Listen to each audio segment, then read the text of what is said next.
Hello and welcome to your first One show of the week, live on BBC One and iPlayer with Laverne. And Angellica Bell, lovely to see you. Good to see you. COVID's back in the news today. Boris Johnson's just announced all restrictions are lifting in England. However, on our team, we've been talking about the fact that Jermaine's tested positive. Yes. Flippin' heck. Yes. So he won't be here for the rest of the week. Get well soon, mate. Now, we're still sweeping across the country. We hope you're managing to stay safe and warm. And you've been sending in your pictures too, like this one from Helen in Greenwich. Oh. Look at that fallen tree. I hope that car's got insurance. Look at it. Look, it's pretty bad out there. The best thing you can do, clearly, is stay where you are, because we've got a great show for you tonight. Coming up, we're going to be chatting to Hollywood actor and intrepid foodie Stanley Tucci, who's taking us all to Italy, thank goodness. And Pussycat doll and presenter Ashley Roberts gets nostalgic on the dirty dance floor.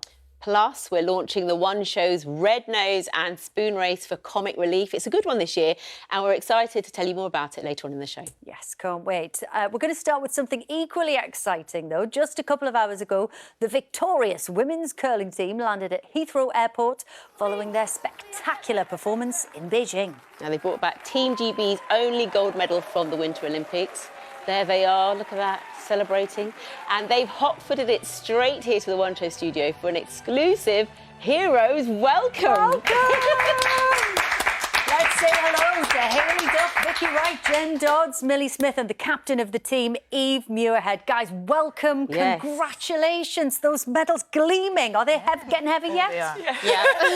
Has it sunk in? Because you have literally just come from Heathrow and you're here on television because, you know, I managed to catch it. It was amazing. You know, how are you feeling? Tired? Yeah, I think the excitement kind of keeps you awake, though, doesn't it? But as you say, like, we just landed not even 2 hours ago, and here we are. So it's exciting to be here tonight. Now, a few of you have come from a long line of curlers, including you, Millie.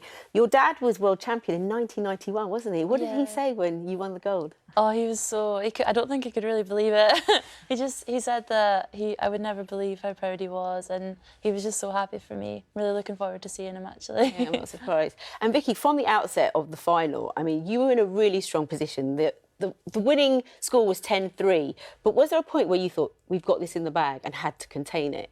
I think after Eve shot in the seventh end, I was like, OK, we're getting closer and closer and closer.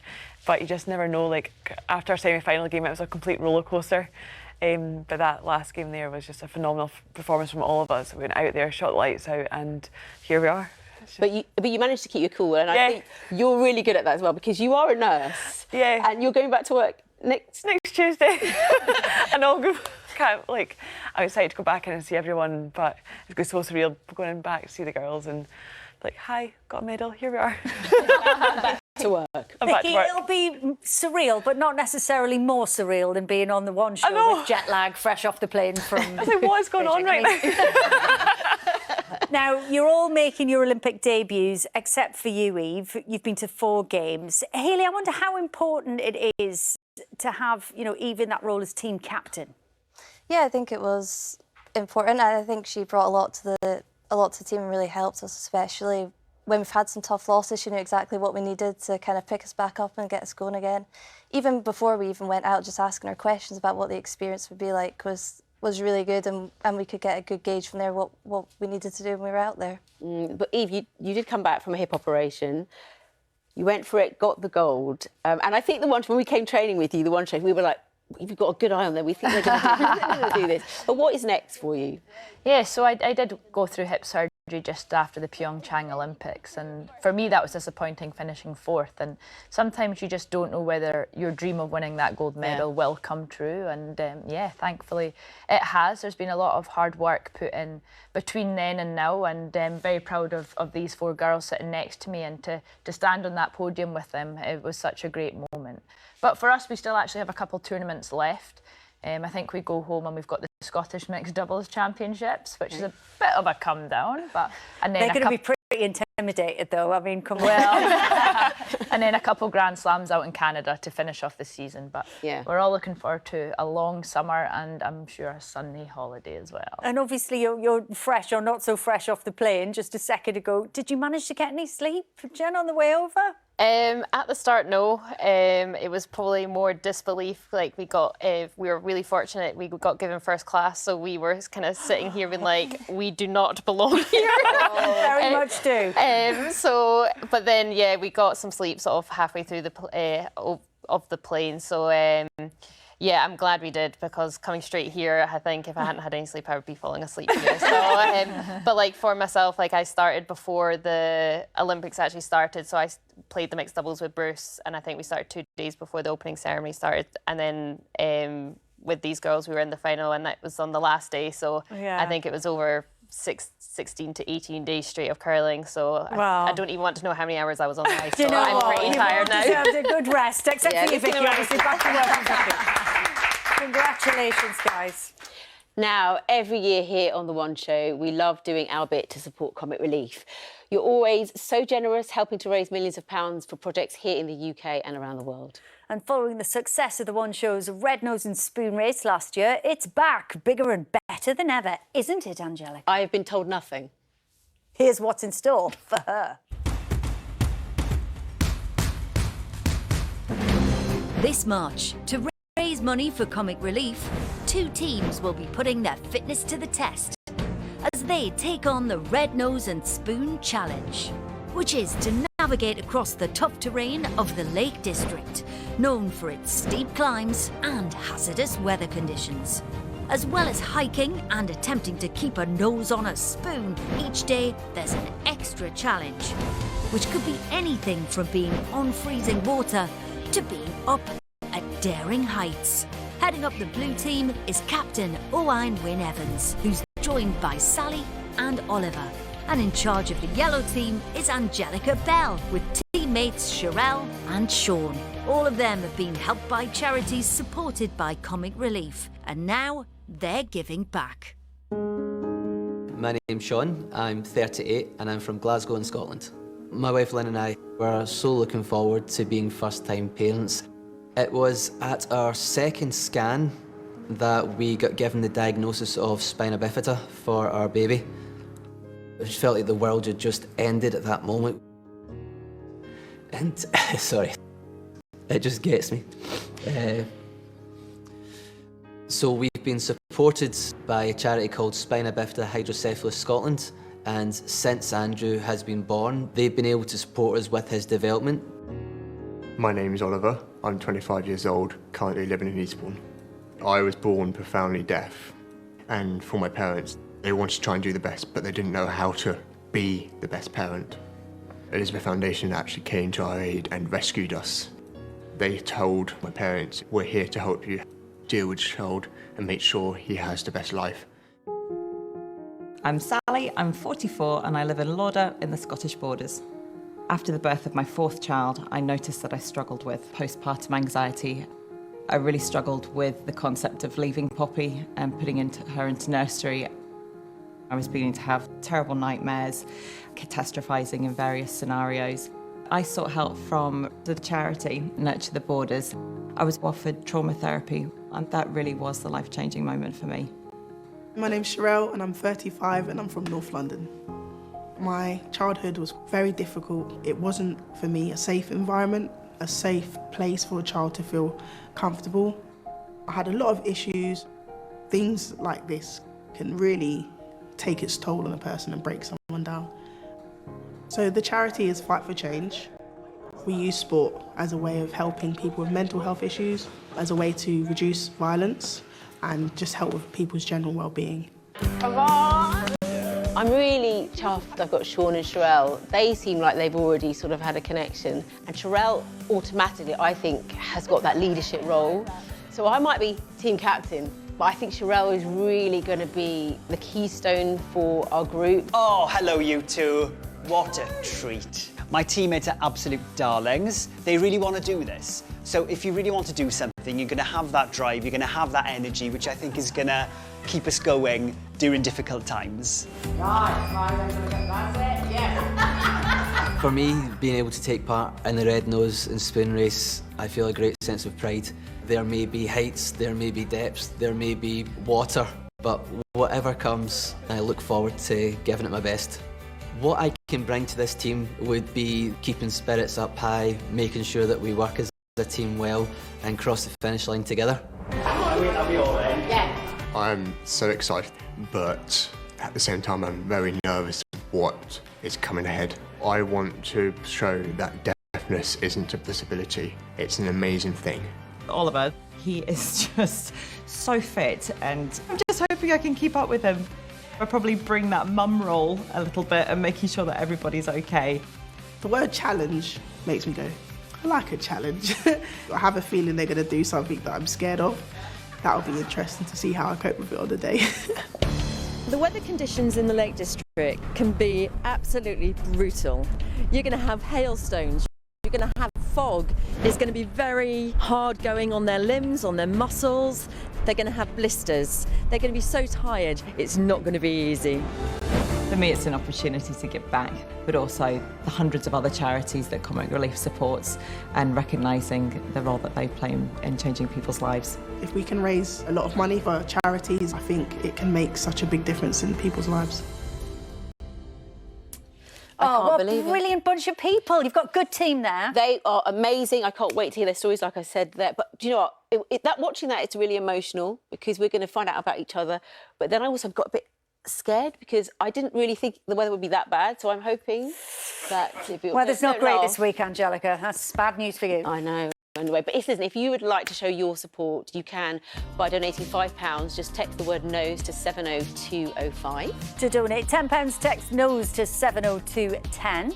Or to donate £20, text the word NOSE to 70220. And if you'd like to donate £30, text the word NOSE to 70230. Texts cost your donation, plus your standard network message charge, and 100% of your donation will go to Comic Relief. You must be 16 or over, and please ask the bill payer's permission for full terms and conditions. More information or to donate any amount you'd like online, visit bbc.co.uk/rednoseday. Right, it's time to welcome tonight's guest. She's an award-winning musician thanks to #1 hits like Don't Ya and Stick With You. Great songs, great And songs. he's the Oscar-nominated Golden Globe-winning star of films like The Lovely Bones, The Devil Wears Prada and The Hunger Games. Welcome Ashley Roberts and Stanley Tucci. Welcome both. Hi guys. So excited to have you here. Now, you've both got new brilliant shows coming out. They're so good and both very different. But we're going to start off with you, Stanley, because people know you as a Hollywood actor, but it's actually your love of food that's brought you here tonight. And I've got a tweet here from Holly. Hi, Holly. She says, I'm so excited to hear your series is finally coming to the UK. Can't wait to watch it. So I think you should tell us all about Searching for Italy, because it is phenomenal. Oh, thank you. Yeah, so it's a series that CNN, it's on CNN in America, and now it'll be on BBC Two here, starting, I think, on Sunday. I think Sunday. Mm-hmm. And it's an idea I've had for a long time, which is basically to go through Italy and break it down region by region. There are 20 regions in Italy. We're not doing all of them. We're doing almost all of them. And just explore the food and how the food is related to the topography, the history, the politics, the art, the socioeconomic circumstances of each region.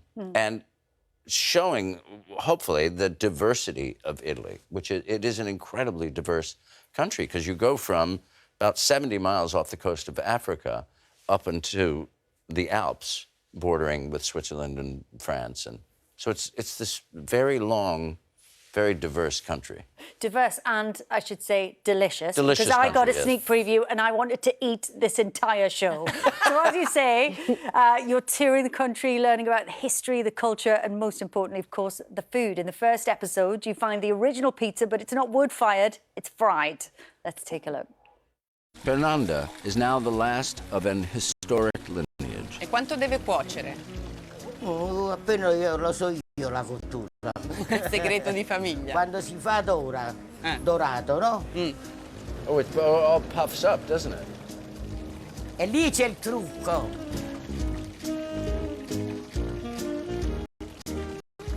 It's beautiful.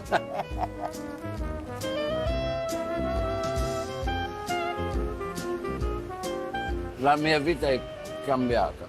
Ma si fa così grasso. Stanley, can you just describe in words how good that tasted, please? Yeah, I want to swear because it was so good, and it was stuffed with a little bit of like pancetta and some cheese, and it was the complete opposite of what you expect. But that was the genesis of pizza, and they were cooked, they were fried like that, because they were, you know, it was a very unsanitary place, Naples at that time, and frying was actually. I mean, killed a lot of germs. Yeah. I had fried pizza in Glasgow once, but that was a different kind of thing. Yeah. Stanley, you've got Italian heritage, Yeah. so the food must have kind of taken you back that you were tasting. Must still be very nostalgic for you. Yeah, very much so. I lived in Florence when I was a kid for a year, when I was about 12, 13 years old. So to be able to explore Italy once again and experience, because we did go to Florence at one point.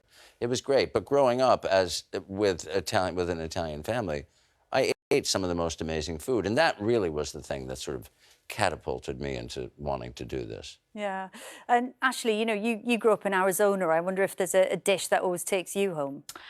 Oh yeah, there's cheese involved. So, cheese, that's good. I like cheese. My mama's enchiladas.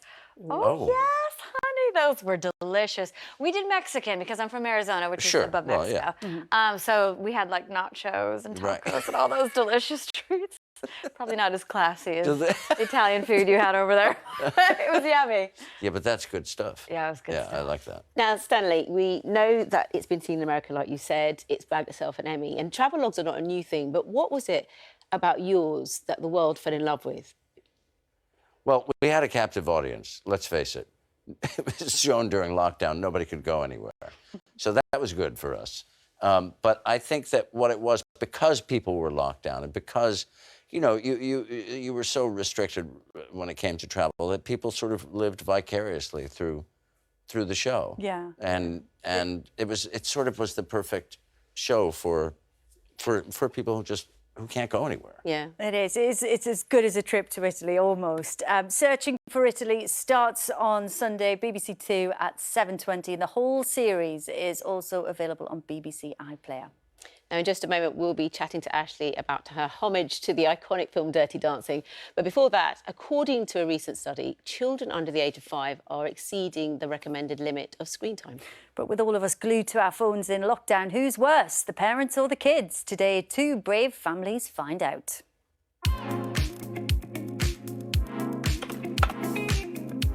Hi, I'm Alfie, I'm 15 and I'm from the West Midlands. Since the pandemic began, some studies suggest that screen usage in the home has doubled. We're talking to 2 families about their relationship with technology. Hi, I'm Freya and I'm 13 years old. Hi, I'm Emily, I'm 13 years old. We're keen to hear from the kids, away from their parents, to get their thoughts. They are quite honest and they're also extremely humorous, so Lord knows what they've said. Worried now. Okay. First up, who's glued to their screens the most? In my household, my stepdad never leaves the TV. He's always in front of the TV. My mum's just the same. She's always on her phone. Yeah, that's true. We've all got phones, we've got an iPad, 3 laptops. I think that's a bit too much. Yeah, that's a bit too much. We need to get rid of some. In my household, the roles are definitely reversed. It's more me telling my parents to get off their phone or off the tech. It's quite funny. I think he has got a spot on there. Yeah, it's definitely a little bit backwards. If I were to lose my phone tomorrow, I would panic probably. Your phone stopped working for 2 days and you had a full-on breakdown. For some of us, the world of technology can sometimes be confusing. I am the most tech-savvy person in my household. Second place would be my stepdad. They are pretty good, I'll give them that. My parents are definitely down with the kids. Oh, we're down with the kids. Yeah. Our mum's had a new phone for 2-3 months and she hasn't even put the SIM card in it because she doesn't know how. Doesn't know how to turn the flash on or off. Can't use the camera. That's not fair. I think our generation definitely has an advantage. Growing up with tech is very different to my parents' stories about growing up with tech. They always talk about having phones that were massive bricks. I think we had a conversation about the fact of having computers that didn't even have colour. And the dial-up tone. Yep.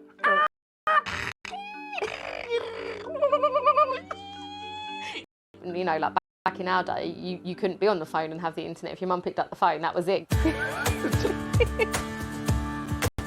But are we using our phones too much?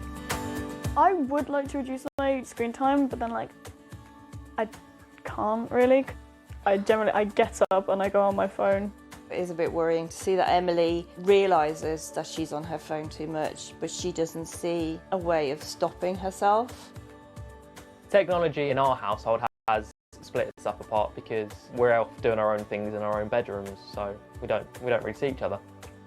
I would like to change that because it would be nice to, you know, spend time together. That's made me a little bit sad though that he feels that way and he hasn't expressed that he feels that way, or perhaps he has but we just maybe haven't listened. Right, do you want to get him down here? Yeah, hold on. You're going to call him? So, after all that, will the families want to change their tech habits? What do you want? We live in the same house. Yeah, just come downstairs, yeah? Come down when I've chat. Come in. I think you both know that you spend too much time on your phones. I'd be quite keen to see what your screen time is. Freya has clocked up over 7 hours a day and Emily a fraction longer. That's not good. Oh my...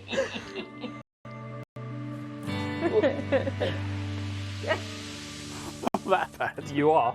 Let me see your weekly screen time. Well, I don't think it's that bad. 27 hours isn't that bad. 7 hours on YouTube. What's yours? 25 hours for a whole week. Okay. Come on. My screen time, 23 hours. So the most screen time, the second most screen time, and then the least. It should be the other way around. I think we should put our phones away for an hour a day and do something together, the three of us. I think that is a good idea.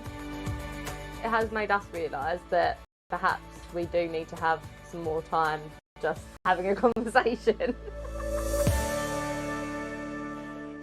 Well done to that young man. I mean, lowest screen time in the family. Call yourself a digital native. I mean, he's practically off grid. Right, should we go to Ashley? Should we put you on the spotlight? All right, let's do Your it. new show is inspired, well, the clue's in the title really, The Real Dirty Dancing. Yeah. When I watched it, it put a smile on my face, I've got to admit. But before we talk about it, let's have a little sneaky peek. 10 celebrities are about to have the time of their lives. Each week, they will take on different challenges from the movie. I am so terrified. I feel sick at the thought of dancing in front of everyone. There'll be laughs. Rivalry. Romance? But at the end of their epic summer vacation, only one pair will be crowned the winners of The Real Dirty Dancing. Oh, gosh. Wow.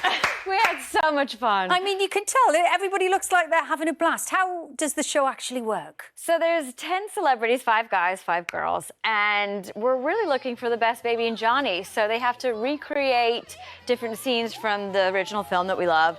You know, those iconic performances, the lift, all of it's thrown in there. Let's just talk about this iconic lift, because I didn't think that anyone could do it. It's difficult, isn't it? But look, here we go. This is the moment it happens in the original film.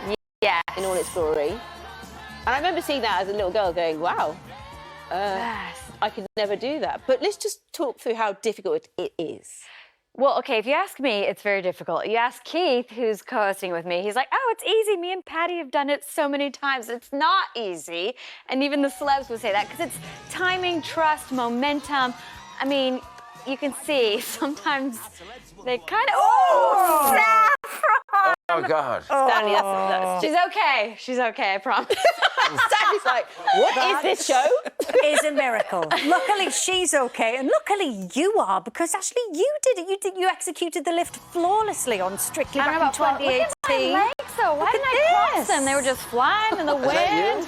You were just counterbalancing yourself. It's incredible. I mean, so actually, we did not land that. I was so excited at the end there because I was like, yes! Because during rehearsals, we didn't get it.